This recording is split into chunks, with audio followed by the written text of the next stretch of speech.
finding our way to a nice comfy seat. Nice chilly seat. I'm just settling in here. My heater's out of my pocket. Letting your breath get fluid. Spine get tall. Maybe you let the eyes close.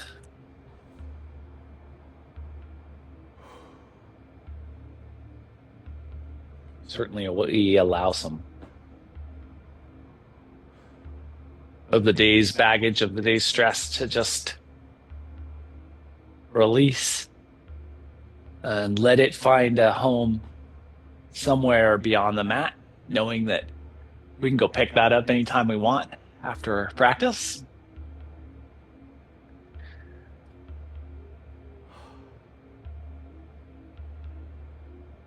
And let's really just allow the awareness of the body to settle in. So as we're cycling through our respiration, can we just think about, how the breath is traveling in and out of us, but also how the body is responding to that movement, how the body is responding to the non-movement, how placing ourselves in a static position is impacting our body.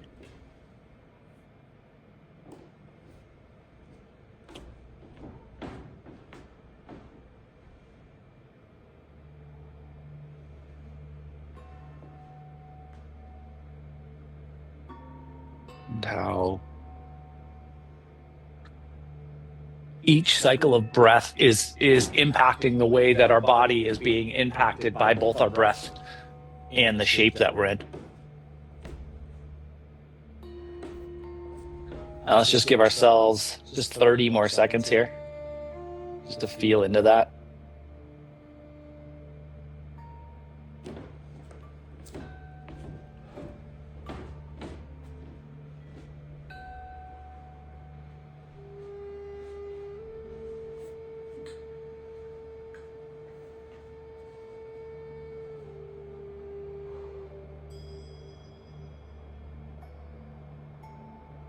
Last little bit of respiration.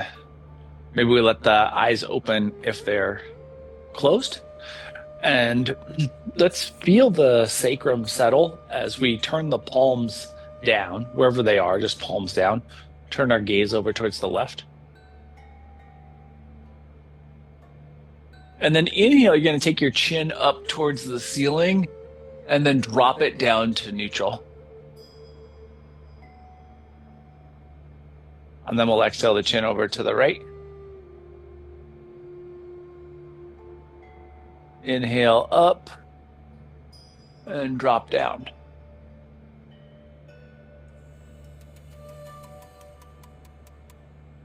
Let's do that one more time for each side, just turning to the left with the exhale and inhaling up and back to neutral. And exhaling to the right. And up. And back to neutral. Relax across the shoulder girdle as you exhale and drop the chin to the sternum.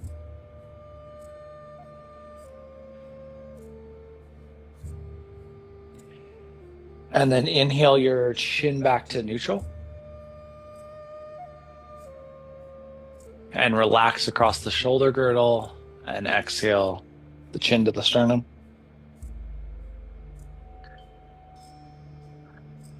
And inhale back to neutral.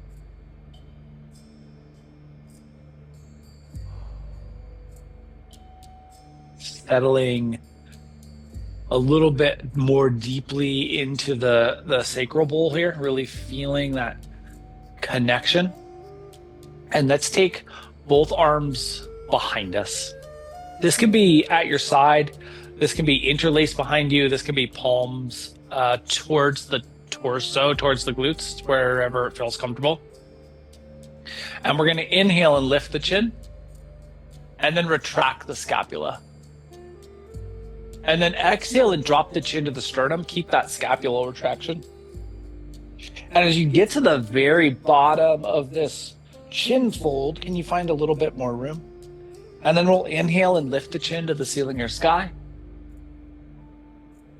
And then exhale and drop the chin to the sternum.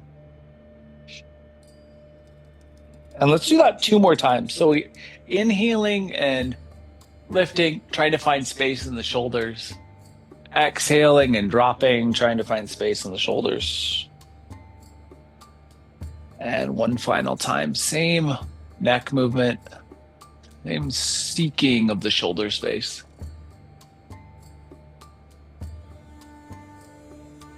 And then eventually, chin comes back to neutral, arms release, and just relax. We'll extend our legs out in front of us for a little staff. Just to get your staff set up, locked in, just feel that elevated spine. And then let's bend the left knee, let the bottom of the left foot come to the mat. And we'll plant the left hand behind us. Let that right elbow or tricep come to the outer edge, that lateral edge of your left thigh.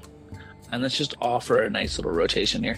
This does not need to include the head rotation. So if it feels like it's enough for you to have the gaze forward, gaze can be forward, gaze can be towards that lateral edge of your room, or it can be behind you. And then we'll relax back to neutral. Left leg's gonna extend out in front of us, and we'll refine staff. From staff, let's just take a little bit of a forward fold. This does not need to be a full expression of your fold capacity. Just allow the torso to tilt into what feels comfortable here.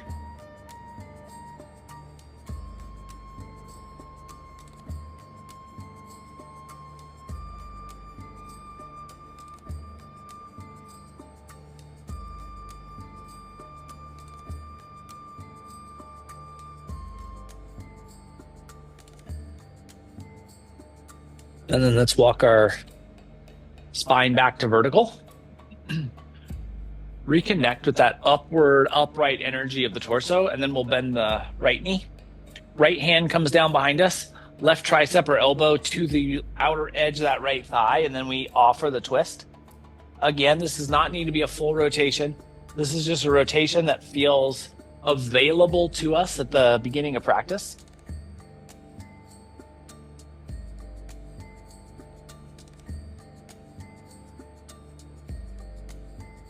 And then when you feel ready, releasing back to neutral, right leg extends. We follow that extension into a little bit of a forward fold. Maybe there's a little more space this time, maybe there's not. But finding a fold that feels comfortable for us. So there's this very large, very burly, and very ancient gatekeeper who is standing, as it happens, directly in front of the gate that he is keeping. Give yourself just about 10 more seconds here.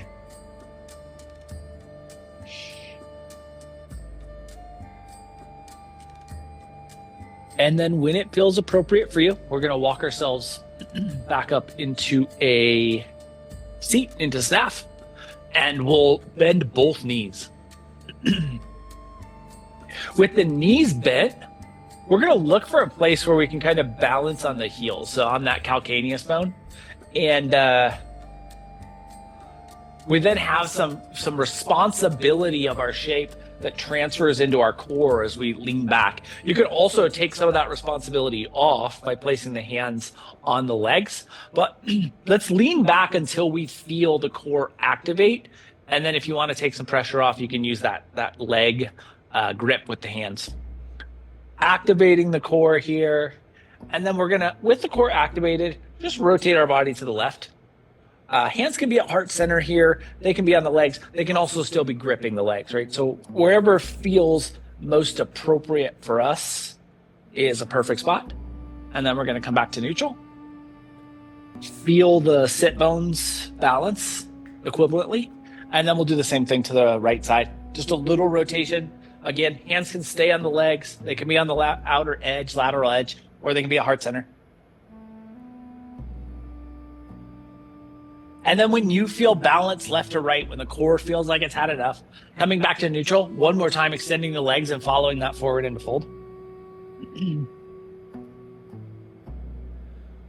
A little anterior core activation, something we haven't done in quite a long time.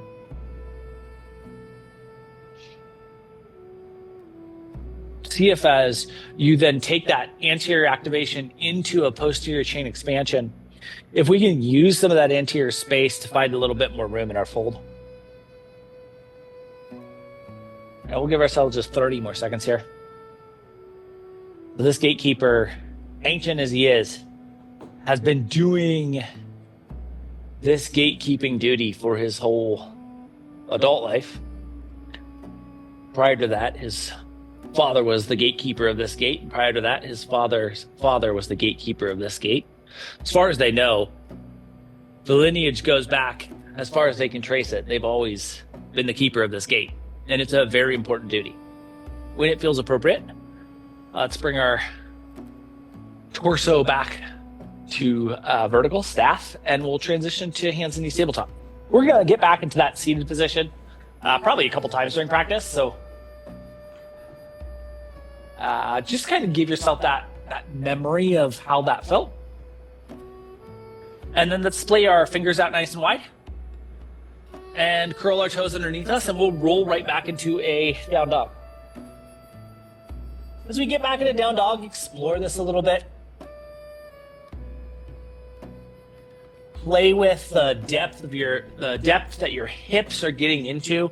Play with that anterior space. See what happens if you engage your core, if you relax your core. And then when you feel like you've kind of found what's available to you in this version of down dog, let's walk our way forward to the front of the mat. We will inhale into half lift. And exhale back into fold.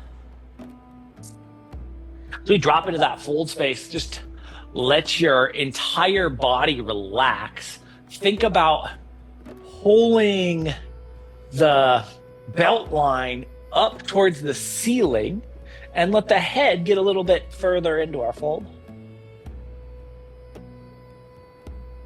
And then from that belt line, let's roll ourselves up vertebrae by vertebrae. Eventually, finding our way to mountain and bringing our hands together at heart center.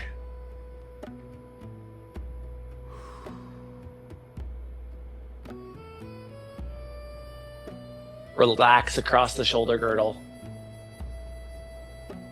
Let's slide our left foot straight back into lunge. As the left foot lands and you develop that space, just sweep the arms up in a crescent.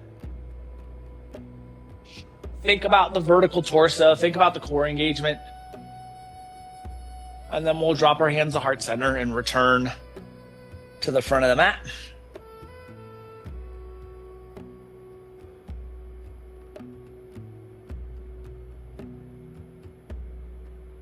And then same thing to the second side. Right foot slides back. As it lands, we sweep the arms, fully express crescent. Get that lift and that expansiveness. And then when you feel like you've felt the shape, drop the hands and return to the front of the mat. Sweep the arms up and overhead. And exhale your hands back to heart center. Splay the toes out and energize down into the toe prints and toe mounds so that we take our weight from a 50-50 distribution and we maybe go like 60-40. So the heels have like 40% of the engagement, toe mounds and toes have like 60% of the engagement. And we're gonna drop our seat back in a chair. As we drop back in a chair, it's very easy for all of the weight to dump out of the foot or out of the toe mound and into the heel. It'd be impressive if it all came out of the foot. Push down into those toe prints just a little bit more. And then we'll rise back up, sweep the arms up and overhead, and exhale through forward fold. Inhale into half lift. Exhale back into fold. Plant your hands. We'll walk our way into down dog. Come down to hands and knees, tabletop, flip the tops of the feet and sink our way back into child's pose. We land in this child's pose and we just cycle through some respiration. Just think about how the body has changed in the first quarter of practice here. What we've been able to impact, what we still want to impact.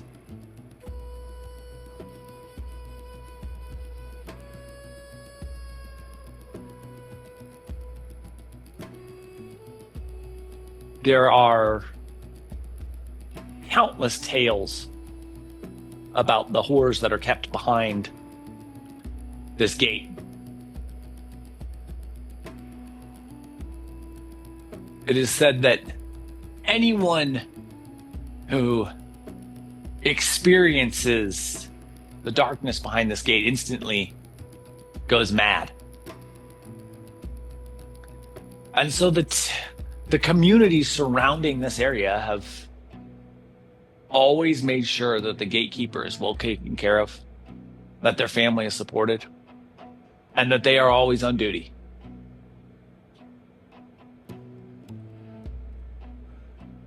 When it feels appropriate for you, let's pull ourselves forward to hands and knees tabletop, and then we'll extend our legs back out in front of us for a little staff.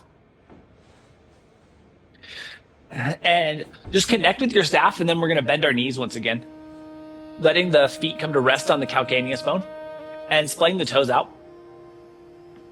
And then let's rock back once again till we feel that abdominal kick in. And then just see what it feels like to lift the legs. Now, lifting the legs becomes easier on the abdominals if we have the hands on the hamstrings. So you can use that to give a little bit more ease here. All we're really looking to do is activate our core. We just want to feel the core activate here. There's also a lot of hip flexor activation. When we put this much anterior core strength, when we put this much tension on the anterior chain, the hip flexors respond. So you may start to feel a little hip flexor stickiness. And then we'll just extend the legs and follow that into a fold. Now you may have some restrictiveness or possible a release of restrictiveness on that lateral chain into that hip flexor area.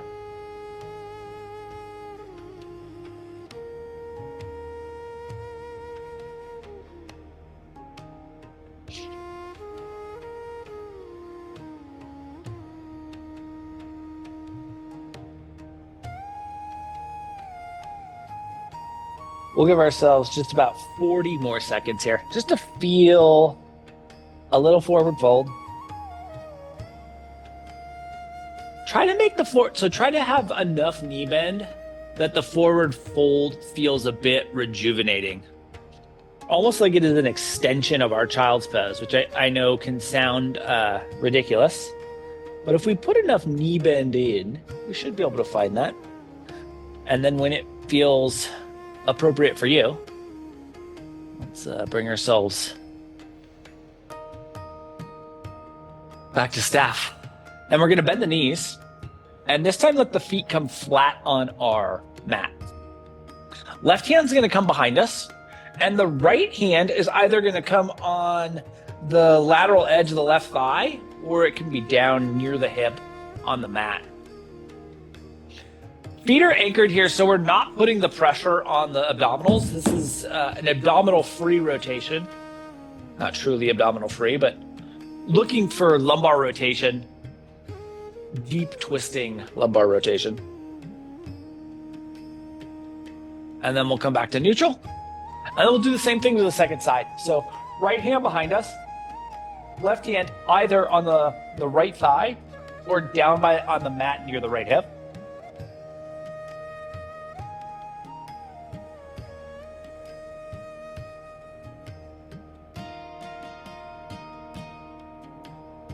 And let's go back to neutral, and we'll transition to hands and knees, tabletop. As we transition to tabletop, splay your fingers out once again, get that big, wide activation. Curl your toes, lift your seat, find your way into down dog. See if there's any change in what's available to you in down dog.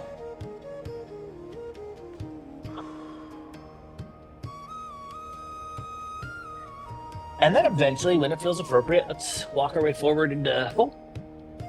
We'll inhale into half lift. Exhale back into fold. Let your head go once again. Really feel the release and fold.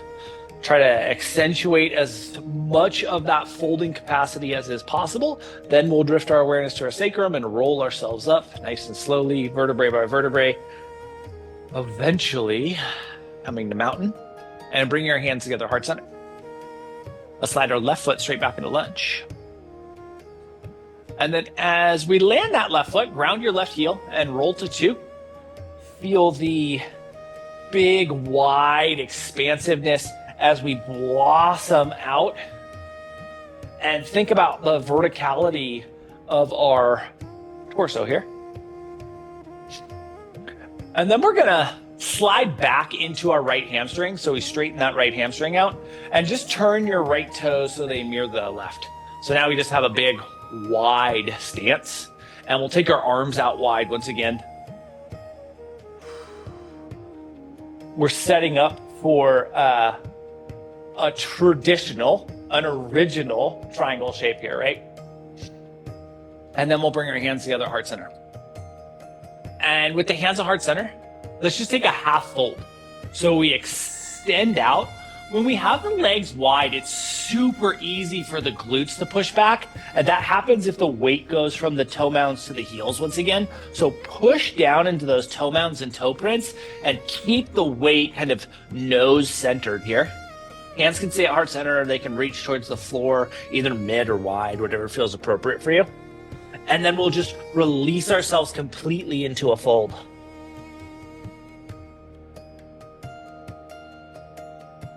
And then inhale back to your half lift and think again about where the weight distribution is. Has it shifted and changed coming into this lift? And can we get the toe mounds to activate? And release back into your fold.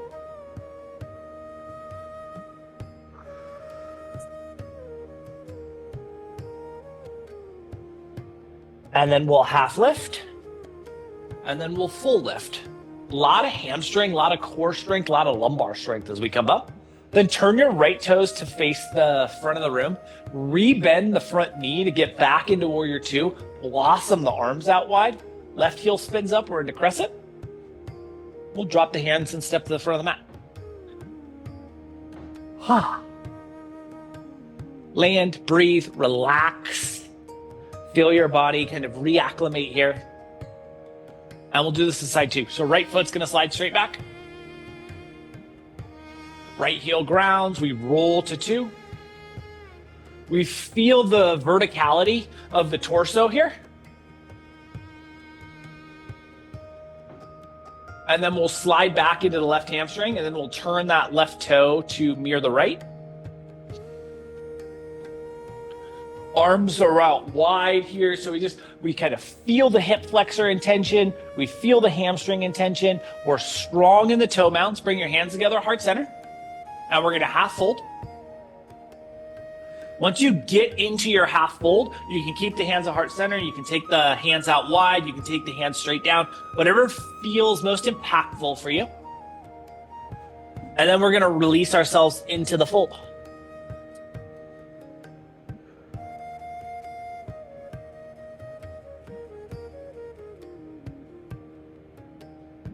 And then we'll inhale to half lift.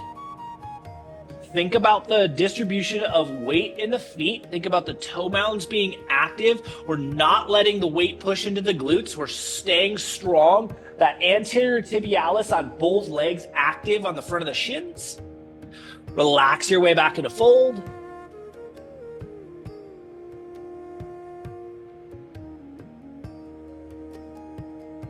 Inhale to half lift. Inhale to full lift. Turn the left toes to face the front of the room. Bend the left knee back into warrior 2. Torso's long and tall. Right heel spins up. We're into crescent. Drop the hands and step to the front of the mat. And we just relax once again. Note how the body feels. Sweep the arms up and overhead. Exhale through forward fold. Inhale into half lift. Exhale back into fold. Plant your hands. We'll walk to down dog. Come down to hands and knees. Tabletop. Flip the tops of the feet. Sink your way into child's pose.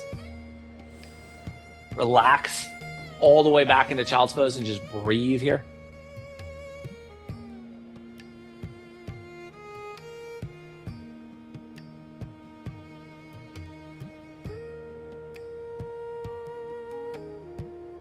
One day, there's this young woman who's an out-of-towner, a traveler coming through, and she's approaching this gatekeeper and the gate.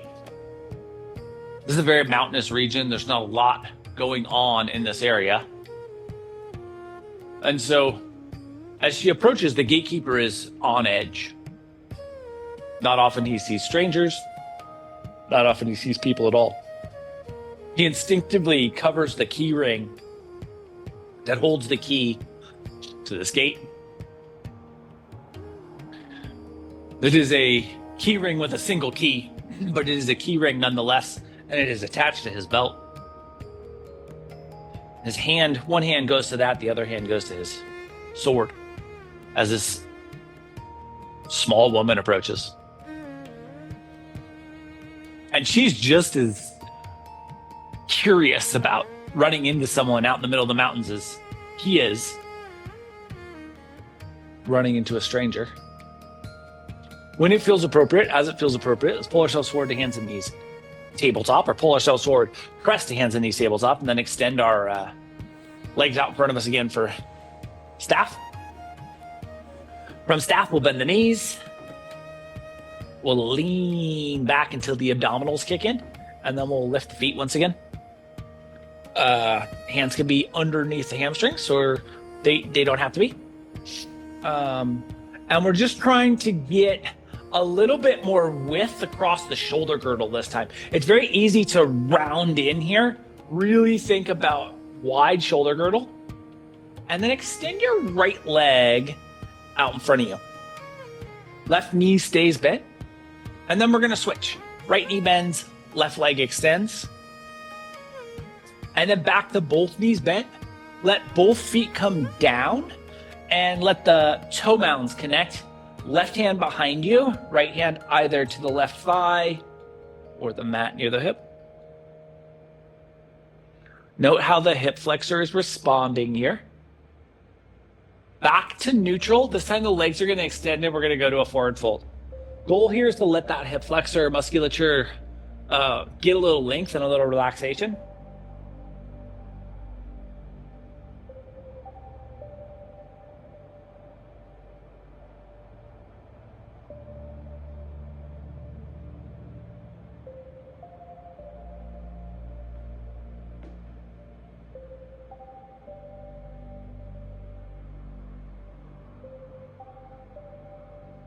Last 15 seconds here.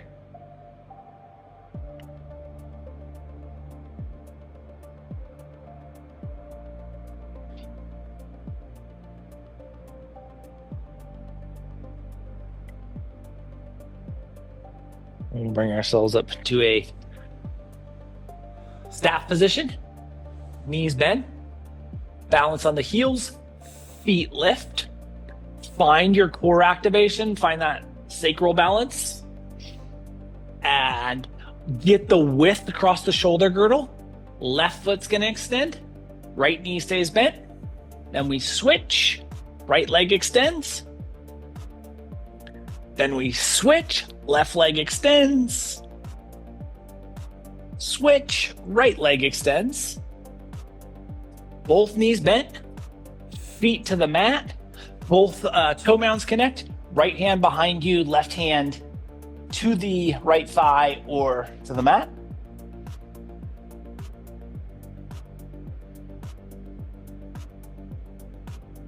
We'll return to neutral. Extend the legs one more time into a nice little forward fold.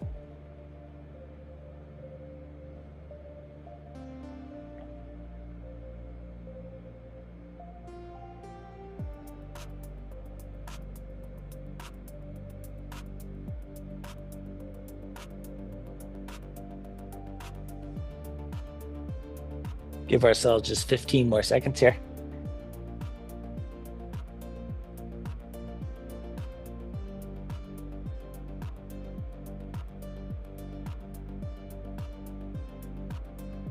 When it feels appropriate, bring our torso back to vertical into staff, transitioning to hands and knees tabletop. Splaying those fingers out nice and wide. Curling our toes, lifting our seat, and finding our way into down dog. Get the weight back into the hips. Energize down into the heels. See if you can get that whole posterior chain expansion. Let's walk our way forward into fold. We'll inhale into half lift. Exhale back into fold. Drift your awareness to your sacrum. We'll roll ourselves up vertebrae by vertebrae.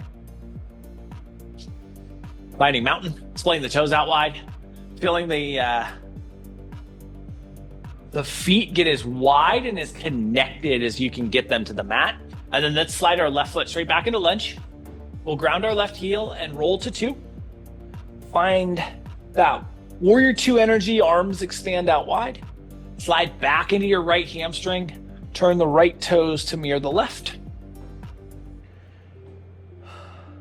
And we're going to keep the arms out wide.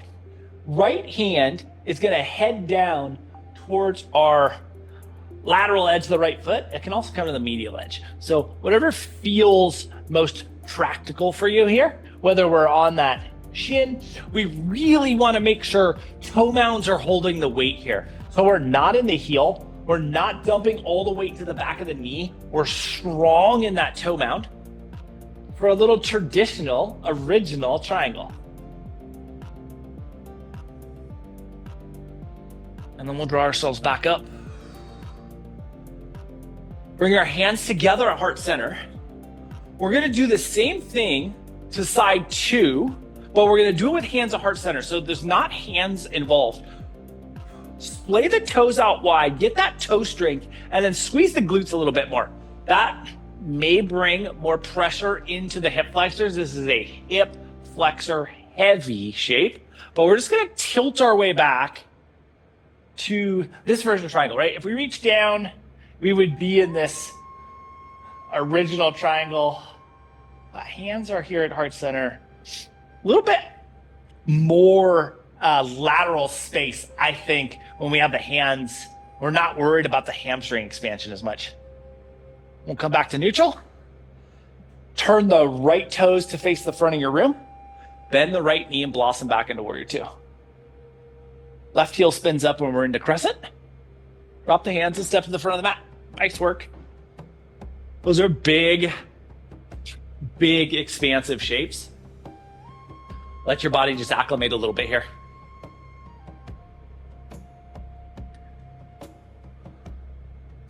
And then when it feels appropriate for you, we're going to drop our way into side 2. Right foot slides straight back.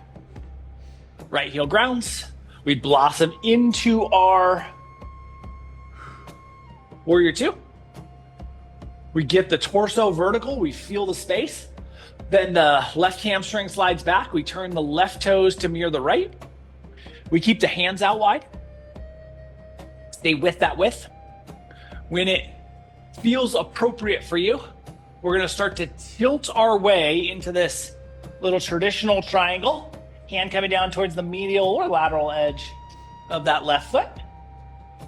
The shoulder stack here. You can also bend that top arm if that feels more appropriate for your shoulders. This can be a shoulder heavy piece as well. This is why we started practice with a little shoulder opening. Good lateral line expansion. When you feel balance, side 1 to side 2, let's come back up. We'll bring our hands together at heart center. Make sure the toe mounds are energized. The weight is not all dumping into the back of the knees. And we're going to go towards that back side.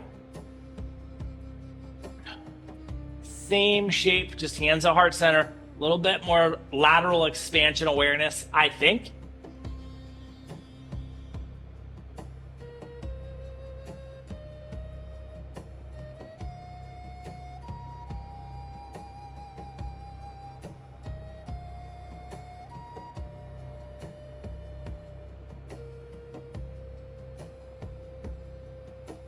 When you feel balanced, we'll come back to neutral.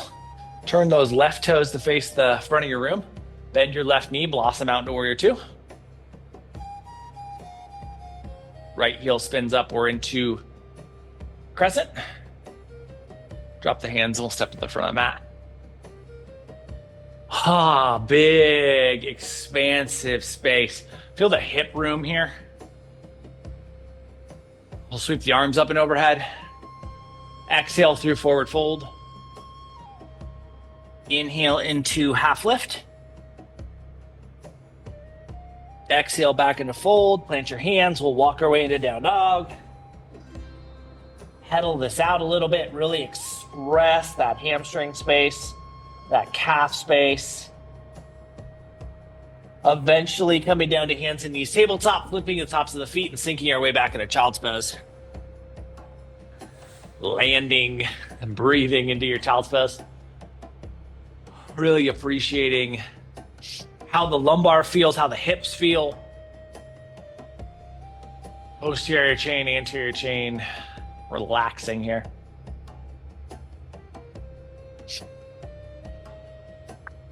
So this woman approaches and she's not on edge at all. She's just curious. She asks, what are you doing out here? And this guy, he takes his sword, he kind of points/taps the door and he says, I'm the gatekeeper.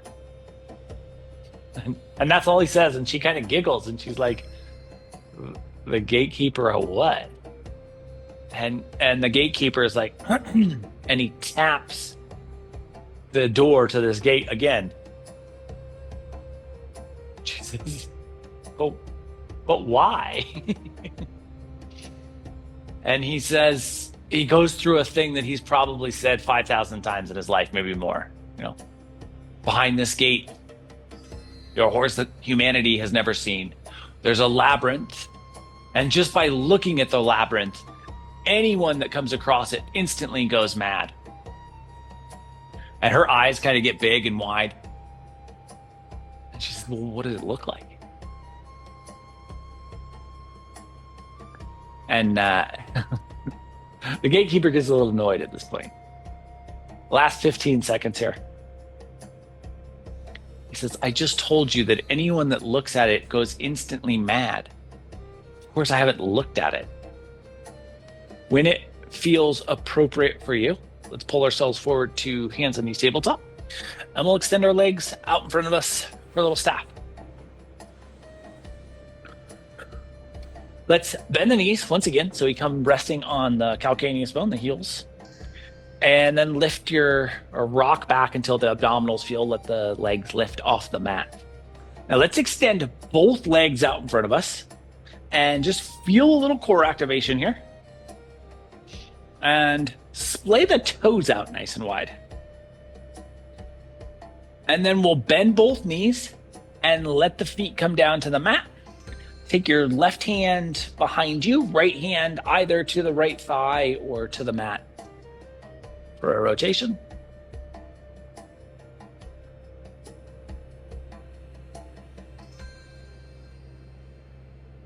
We'll come back to neutral. Extend the legs out in front of us and follow that into a fold.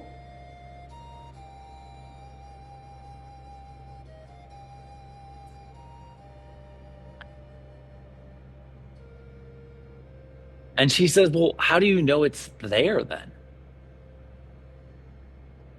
And he kind of shakes his head, just kind of like disapprovingly, and says,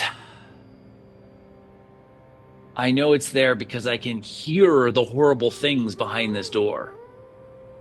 And he gets quiet and he pulls her close, and sure enough, there's this like howling and wailing sound coming from behind this door. And she like hears that for a second, and then she pulls back and she says, what is that? It sounds terrifying and it sounds strange. When it feels right for you, let's bring ourselves back into a little staff. We'll bend both knees, rest on those heels, and then rock back until the abdominals kick in, lift the feet, and we'll extend both legs once again. Just enough core engagement here. hip flexors may still be firing in a way. Feel the toes splay out wide. Feel that abdominal activation. Hands can still be on the legs if that feels more stabilizing for you. And then we'll bend the knees, let the feet rest. Right hand behind us, left hand to either the mat or the hip. Nice deep rotation here.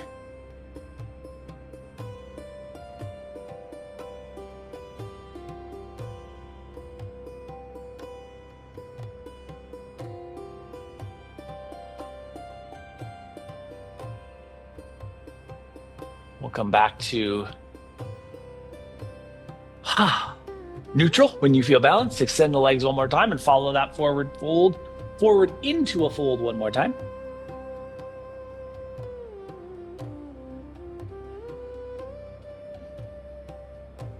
So he kind of rolls his eyes at the question of what it is. He says, lady, I don't know. It's not my job to know what's behind this door. It's my job to protect the world from what's behind this door. And she kind of picks up on the animosity, might be the wrong word, but annoyance certainly is the right word. And so she very graciously thanks this gatekeeper for his time. And she continues down the mountain. At the bottom of the mountain, there's this little tiny village she's staying in. And she makes her way to the inn. She gets a little cup of stew. And as she's eating the stew, she finds her mind just constantly drifting back to this door, this gate, this gatekeeper, what was behind it, the noises she heard, the labyrinth.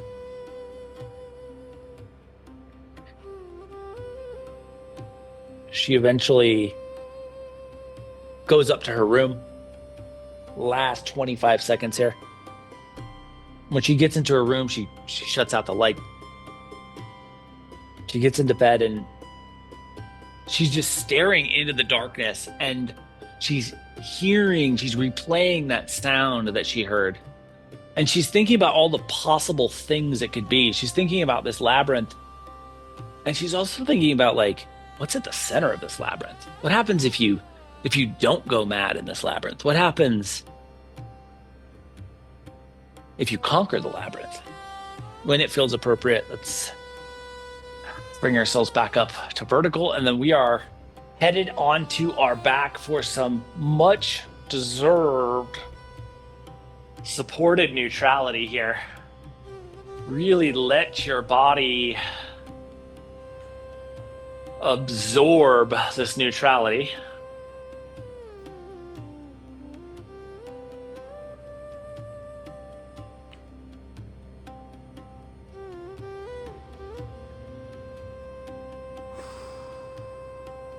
Feel your lumbar relax. Feel the hips relax. Knees can be bent, legs can be extended, whatever feels most appropriate for you.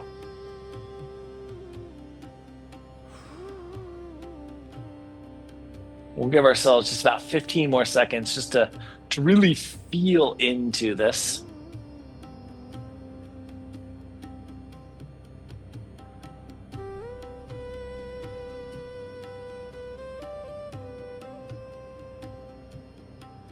And then when it feels appropriate for you, let's bring our knees into a bent position if they're not already.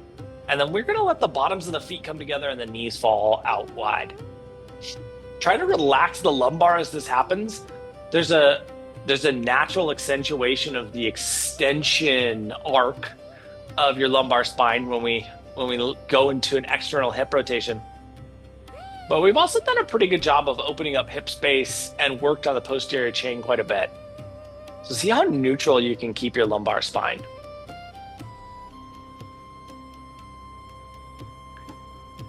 You can help accentuate neutrality by engaging the core.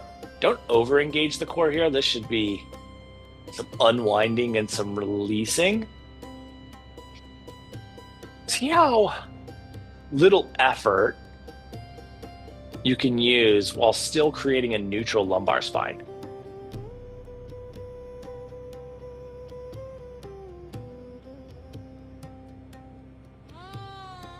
We'll give ourselves about 40 more seconds here.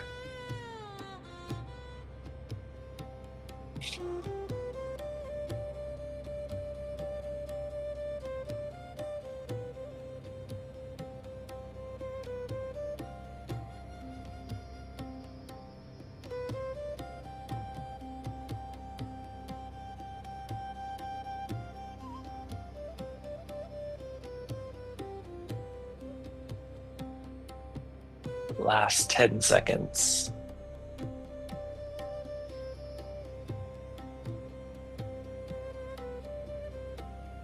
And then when it feels appropriate for you, let's bring our knees back to neutral. Exhale, let both knees fall over to the left. And then inhale and let both knees come back to neutral. And then exhale to the right. And then let's just allow for some dynamic movement. Inhales to neutral, exhales into rotation. Really explore your body's capacity for rotation here. See what we've opened up, what we've created,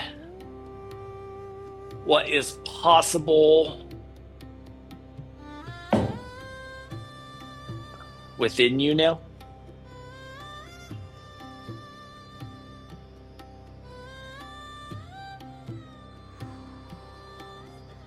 Maybe just 10 more seconds of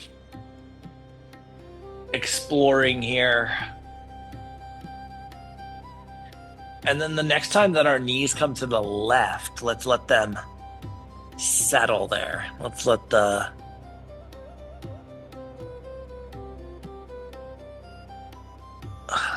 body relax there.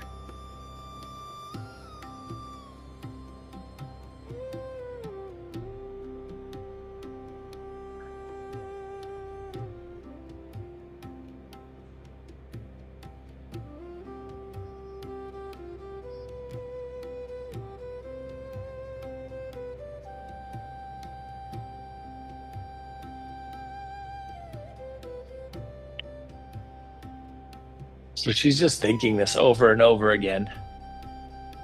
And eventually it's the middle of the night and she just bolts upright. She can't take it anymore. She's going to go up to that gate and see what's behind it.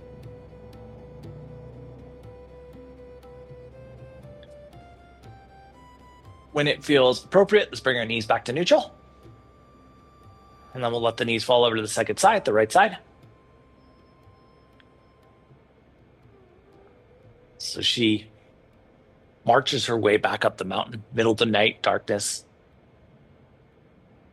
But the moon is shining. And when she gets up to the top, she sees the gatekeeper. And he's like leaning back against the wall. And after like some very focused observation, she determines that he is both vertical and sleeping. The ground is covered in this really nice layer of soft grass. And so it really dampens her steps as she approaches. She's able to just get right up to him silently. But when she gets up to the gate, he's still asleep. It's very clear, maybe even a snore every now and then. But she realizes that she's going to have to get this key off of his belt loop, off of this key loop. And she thinks about that for quite some time, just frozen in a terrified silence. When it feels appropriate, let's bring our knees back to neutral. And we'll land here and ask ourselves if there's anything that we might want, need, or benefit from prior to Shavasana. If there is, let's offer that to our body now. If we have everything we need, if we have everything that we want or would benefit from, then let's drift our body into a shape where it can appreciate some stillness. And so she starts to just like observe the keyhole. And she starts to question if there's even a locking mechanism. So she reaches for the handle and she pushes the door, and sure enough, it silently swings open.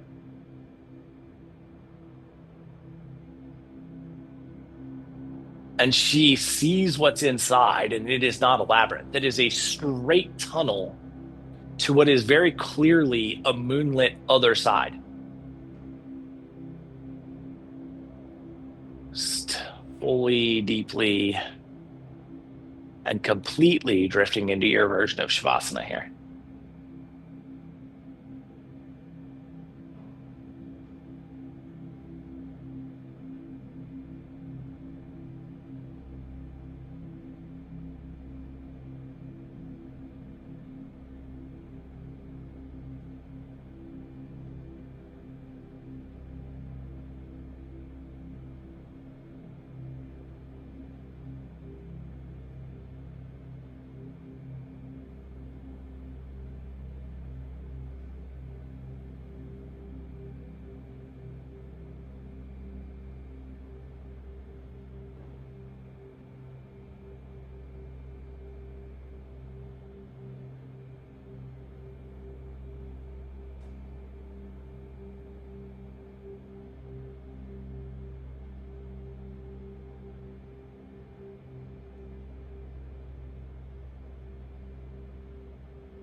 So she pushes through this tunnel and out to this opening on the other side.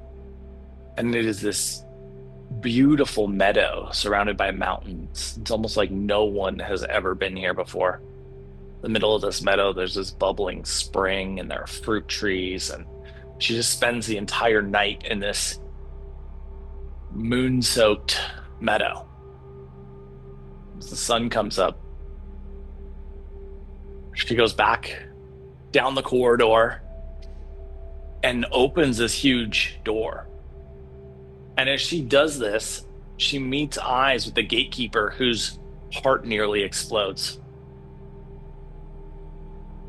And he like terrifyingly stutters out, like, "What are you doing? How did you get in there?" We'll start to bring some movement to our fingers and our toes. She explained that she just opened the gate in the middle of the night, moving into the wrist. And he's like, "Well, how did you not go mad?" She said, "There's no labyrinth. Look." And he's like terrified to look. And finally, he like peeks through his fingers, moving up through the wrist, elbows, ankles, knees. Peeks through his fingers and he sees that it's just a straight corridor. Movement into your shoulders and your hips. Eventually, the whole body starts to move and explore the space around you. And we'll utilize that movement to transition from the shapes we are in back into a seat. And he's looking down this hallway and he cannot believe what he's seeing. And he says, "But what about those horrifying sounds?" And she closes the door. And as the door seals, the wind starts like whistling and screaming through this little keyhole. And she points to it and she says, "There's your monster right there." Let the spine get tall, breath get fluid, eyes closed. When it feels appropriate for you, we'll inhale our hands together at heart center.